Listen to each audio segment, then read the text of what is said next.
ये तो कुरान शरीफ खे कहिड़े हिसाब सां छा थियो आहे? बाबा जुर्म जी चोरी थी आहे, वरी नज़र जी मोबाइल खई आहे, को उमिरि जी मोबाइल खई आहे, कासे खे चवां हिन जी गोहर जी खई आहे, ख़ासि किली जी मोबाइल खई आहे। मूंखे का बि जन कन कान्हे, मां पंहिंजे घर में सुतो पियो। हिकिड़ो न्याणियूं आहिनि मूंखे, हिकिड़ी न्याणी मूं परणाए छॾी आहे, बाक़ी 4 न्याणियूं मुंहिंजूं आहिनि। मूंसां सरासर ज़ुल्म आहे। वॾेरा चवंदा हुआ भरे ॾे।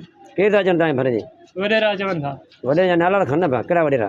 वॾेरो नज़र चयो बाबा भरे ॾे असांखे, वरी उन बि चयो बाबा चोर तुंहिंजो पेर आयो आहे, तूं भरे ॾे असां चोरी। पोइ भले लॾो खयो हलियो वञ तूं। मूं वटि न्याणियूं आहिनि, मां अॼु ताईं कंहिंजी चोरी कान कई आहे। सफ़ाई वठो मूंखां बाबा, सफ़ाई वफ़ाई कान्हे, तुंहिंजियूं घणियूं ॻाल्हियूं आहिनि, जेको आहे महिरबानी करे भरे ॾे। हर को सही कोन्हे को। मां हाणे ग़रीब मिस्किन माण्हू किथां वञा? बचड़ी हाल में हिकिड़ो माण्हू न्याणियूं आहिनि, मज़ूरी कयां कमायां, बचड़नि खे खारायां, ऐं मां ग़रीब न चोर न चकार। ही मूंसां सरासर ज़ुल्म आहे। तव्हां क़ुरान शरीफ़ इन केरु खयो? मूंखे का ख़बर न आहे। मूंखे ही क़ुरान ॾिसे थो त मुंहिंजे बचनि खां मूंखे क़ुरान हली वठे। 4 ॾींहं अॻु में मूंखां क़ुरान करे वठे करे तुंहिंजे घर को महिमान आयो आहे, उहा बि ॻाल्हि आहे।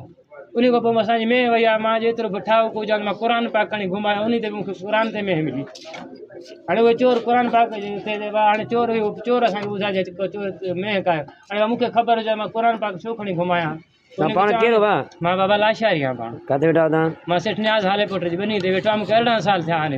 18 साल में का बि ॻाल्हि मूं ते कान थी आहे। पेर खणी आया तव्हां? पेर खणी आया, हिकिड़ो पेर आयो आहे होॾो।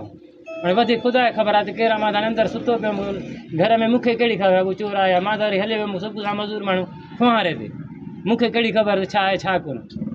ओॾो 11 पौणे 11 जो टाइम मूंखे घुरायो, निंढड़ी आई मूंखे वठणु। अबू पेर आया थी। अबू छा पेर आहिनि? हला अबू चाचो नज़र आयो आहे। आयो हुउमि त चयमि वॾे खे बाबा तोखे ख़बर आहे मां चोर कोन आहियां, को न को चोर भाई आहे, मूंखे का बि ख़बर कान्हे का।